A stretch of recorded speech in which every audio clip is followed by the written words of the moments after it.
Topic wise notes अगर बनाए जाएं इंटरनेट का यूज करके तो बेटर होता है। ऑप्शनल में टॉपर्स नोट अवेलेबल रहते हैं, उनको ही बेस मटेरियल बना के मैंने जहाँ पे आपको ना समझ में आए वहाँ पे आप यूट्यूब का सहारा ले सकते हैं। उसमें भी कई सारी प्लेलिस्ट अच्छी है, जैसे राजकनी सोलंकी। मैंने पढ़ाई बीटेक फाइनेंशियली भी, इमोशनली भी, हर तरीके से मेरे माता पिता ने मेरा सपोर्ट, मेरी बहनों ने भी मेरा बहुत सपोर्ट किया इमोशनली। एंड प्रशासनिक अधिकारी बन चुका है, तो ऐसे में आपको क्या एहसास हो रहा है? बहुत अच्छा लग रहा है, गर्व महसूस हो रहा है अपने बेटे और सबका आशीर्वाद रहा कि हाँ इस पर जो है घर पर जो है कि बच्चा मेरा आधा घंटा 1 घंटा हो गया वो पढ़ रहा लिख रहा है, तो उसको ध्यान है कि हाँ बच्चे को खाना पानी समय समय वो अपने आप काम कर सके। नमस्कार दोस्तों, इंडिया एस टीवी में आप लोगों का बहुत बहुत स्वागत है। मित्रों, इस समय हम लोग मौजूद हैं, जहां तक आप लोग देख पा रहे होंगे, अयोध्या धाम के कपासी गांव में, जो कि सोहावल तहसील और सोहावल ब्लॉक का एक हिस्सा है। हमारे बीच मौजूद है हिमांशु जी, जो कि यूपीएससी की परीक्षा में पूरे देश में इन्होंने 821वां स्थान हासिल कर आईएएस में सफलता प्राप्त की है। जब से इनका फाइनल रिजल्ट निकला तब से यहाँ बधाई देने वालों का तांता लगा हुआ है। विभिन्न दलों के नेता, शासन प्रशासन के लोग, बड़े बड़े अधिकारी इनके यहाँ आ रहे हैं और इनको सम्मानित कर रहे हैं।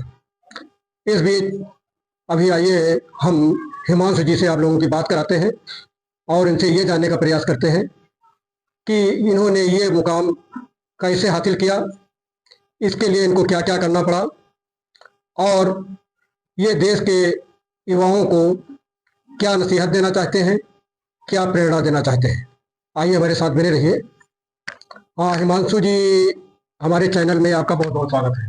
Thank you so much for having me. तो हमारे दर्शकों को पहले आप ये बताइए कि इसके लिए आपने पढ़ाई कैसे किया? सर, इसके लिए मैंने पढ़ाई स्टार्ट की थी 2022 एंड में, और मैंने मोस्टली बुक्स पे रिलाई किया है। और वो बुक्स मार्केट में काफ़ी नोन है, जैसे लक्ष्मीकांत हो गई, स्पेक्ट्रम हो गई मॉडर्न हिस्ट्री के लिए, एनसीईआरटीज़ हैं। और मेंस के लिए तो टॉपिक वाइज नोट्स अगर बनाए जाएं इंटरनेट का यूज़ करके तो बेटर होता है।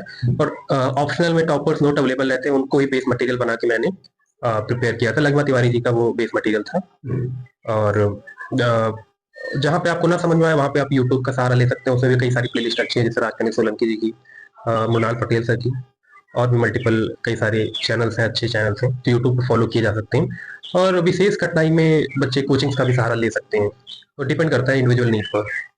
अच्छा, आपने पढ़ाई कितना किया है? जी, मैंने पढ़ाई बीटेक कंप्लीट किया है बिट्स पिलानी से। और अगर हम यूपीएससी की बात करें तो मैं 6 to 7 आवर्स लगभग औसतन पढ़ता था मैं। अच्छा, प्राइमरी से लेकर के और बीटेक तक जो आपने शिक्षा ग्रहण किया हुआ है, तो किसमें कितना परसेंट आपको मार्क मिला और क्या क्या पोजीशन रही, जरा हमारे दर्शकों को बताइए। जी, सेकंड क्लास तक मैं अपनी मम्मी के साथ ग्रामीण स्कूल में, प्राथमिक विद्यालय में जाया करता था इसी को। जी। एंड थर्ड क्लास के बाद में मैंने पीएसके स्कूल है, हिंदी मीडियम स्कूल सुचितागंज में, वहाँ पे पढ़ाई की। और मेरे रिजल्ट्स लगभग ठीक ठाक आते थे क्लास में। टॉप 5 टॉप 10 में ऐसे पोजीशन रहती थी। और उसके बाद में क्लास 6 to 10th मैंने फैजल पब्लिक स्कूल से किया। वहाँ पर मैं ज़्यादा परसेंटेज से स्टार्ट में नहीं ला सका, बट उसके रीजन्स थे, transition from the rural background, तो टाइम लगा। बट फिर लास्ट तक आते आते वहाँ पे मेरे परसेंटेज अच्छे बनने लगे थे। तो 10 CGPA था मेरे 10th क्लास में। 11-12 मैंने जिंगल बेल से किया और 12th में मेरे 94% थे। इसके बाद मैंने बिट्स पिलानी हैदराबाद कैंपस से इंजीनियरिंग की है, सिविल इंजीनियरिंग, और वहाँ पर मेरी ग्रेजुएशन में 94% है और डिस्टिंक्शन मिला हुआ है। अच्छा, माता जी आपकी क्या करते हैं और पिताजी क्या करते हैं? मेरे पापा जी प्राथमिक विद्यालय बिशनपुर सारा में प्रधान अध्यापक पद पर कार्यरत हैं, और मेरी मम्मी शिक्षा मित्र हैं, जो नेवादा में कार्यरत हैं। तो इन लोगों का सहयोग, चूंकि दोनों लोग सरकारी नौकरी कर रहे हैं, तो इन लोगों का सहयोग क्या रहा आपके लिए? जी, दोनों का सहयोग बहुत जरूरी था। और स्टार्ट से ही मुझे पूरा इन्वायरमेंट मिला पढ़ने लिखने का, और फाइनेंशियली भी, इमोशनली भी, हर तरीके से मेरे माता पिता ने मेरा सपोर्ट किया। इसके अलावा मेरी बहनों ने भी मेरा बहुत सपोर्ट किया इमोशनली। एंड ओवरऑल तो पूरे समाज और गुरुजनों को भी इसका श्रेय जाता है। अच्छा, जैसा कि हमको पता चला है कि आप प्राइवेट जॉब भी कर रहे थे और उसके साथ साथ तैयारी कर रहे थे, तो इसमें आप कितना समय देते थे? जी, मैं पढ़ाई में 5 to 6 आवर्स मेंटेन करने की कोशिश करता था और वीकेंड पे थोड़ा सा ज़्यादा कर देता था। बट काम के आवर्स से मेरे 6 to 7 आवर्स में वैरी करते थे। और मैं काम को एफिशिएंटली करता था, तेज़ी से करता था जो प्राइवेट वर्क था, ताकि मुझे ज़्यादा से ज़्यादा टाइम मिल पाए।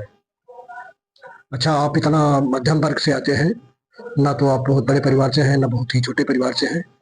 तो ऐसे में मतलब आपकी पढ़ाई कैसी थी? सर स्टार्ट में तो पढ़ाई सर पढ़ने के लिए मुझे काफ़ी दूर तक जाना पड़ता था साइकिल वगैरह से। बट धीरे-धीरे मैं क्लोज़ मतलब सुविधाएँ मिलती गई और साथ-साथ मेहनत भी चलती रही। तो मध्यम वर्गीय परिवार का संघर्ष हमेशा होता है, पढ़ाई की फ़ीस आजकल बढ़ती जा रही है। तो उस हिसाब से माता-पिता को बहुत संघर्ष करना पड़ता है बच्चों की पढ़ाई के लिए। अच्छा, घर में भी आपको हाथ बटाना पड़ रहा होगा? जी, घर में ख़ास मुझे हाथ नहीं बटाना पड़ता क्योंकि मेरे पापा काफ़ी ज़्यादा मुझे शील्डेड रखते थे from other work and also from the social setting. अच्छा, देश के बहुत युवा ऐसे हैं जो कि इसके लिए पढ़ाई कर रहे हैं, संघर्ष कर रहे हैं और काफ़ी दिनों से परेशान हैं, तो उनको आप क्या सलाह देना चाहते हैं? जी, यही है कि उम्मीद ना छोड़ें और काम करते रहें। और जब प्रॉब्लम्स कुछ ज़्यादा ही हो जाती हैं तो होप कम होता है, ये तो सच है। लेकिन फिर आदमी को और साहस दिखाना चाहिए और उस प्रॉब्लम को ओवरकम करने की कोशिश करनी चाहिए। और कुछ रोल लक का भी होता है, लेकिन फिर भी हार्ड वर्क से 90% इग्नोर चीज़ें की जा सकती है। तो बेटर होता है कि कभी-कभी हमें खुद से बैठना चाहिए और सोचना चाहिए कि हम क्या कर रहे हैं, क्यों कर रहे हैं। और ये खाली टाइम आजकल मुझे लगता है बहुत कम लोगों को मिलता है। ये खाली टाइम सोशल मीडिया से रिक्लेम करना चाहिए यूथ को, जो सोशल मीडिया ने खा रखा है इस टाइम पर। देखिए, हम आपको मिला रहे हैं हिमांशु के पिताजी से और हिमांशु की माताजी से। अभी इनसे हम जानते हैं कि चूँकि इनका लड़का इस समय यूपीएससी परीक्षा पास कर आईएएस बन चुका है, तो इनको कैसा महसूस हो रहा है? या पहले दर्शकों को अपना परिचय दीजिए। धन्यवाद। मैं देवनारायण, प्रधानाध्यापक हूँ प्राथमिक विद्यालय बिशनपुर सारा सुहावल में। तो अब तो आपका लड़का आईएएस में चयनित हो गया है और इसको सारी सरकारी सुख सुविधाएं मिलेंगी, प्रशासनिक अधिकारी बन चुका है, तो ऐसे में आपको क्या एहसास हो रहा है? अच्छा लग रहा है, ठीक लग रहा है। अच्छा लग रहा है। देखिए, ये इनकी माता जी हैं। आपका लड़का चूंकि इतने बड़े पद पे जा चुका है, तो आपको कैसा महसूस हो रहा है? हमें बहुत अच्छा लग रहा है, गर्व महसूस हो रहा है अपने बेटे और सबका आशीर्वाद रहा कि हाँ इस पद तक पहुंचा है। हमारे पूर्वजों, हमारे जानने वालों सबका आशीर्वाद रहा। अच्छा, और जो माता पिता हैं और बच्चों के, तो उनको आप लोग क्या कहना चाहते हैं? उनको हम यही कहना चाहते हैं कि अपने बच्चे का ध्यान दें और उन्हें मोबाइल से दूर, उनके खाने पीने का विशेष ध्यान रखें। बच्चे के खाने पीने, माँ को जो है घर पर जो है कि बच्चा मेरा आधा घंटा 1 घंटा हो गया, वो पढ़ रहा लिख रहा है, तो उसको ध्यान है कि हाँ बच्चे को खाना पानी समय समय पे वो अपने आप काम कर सकते हैं।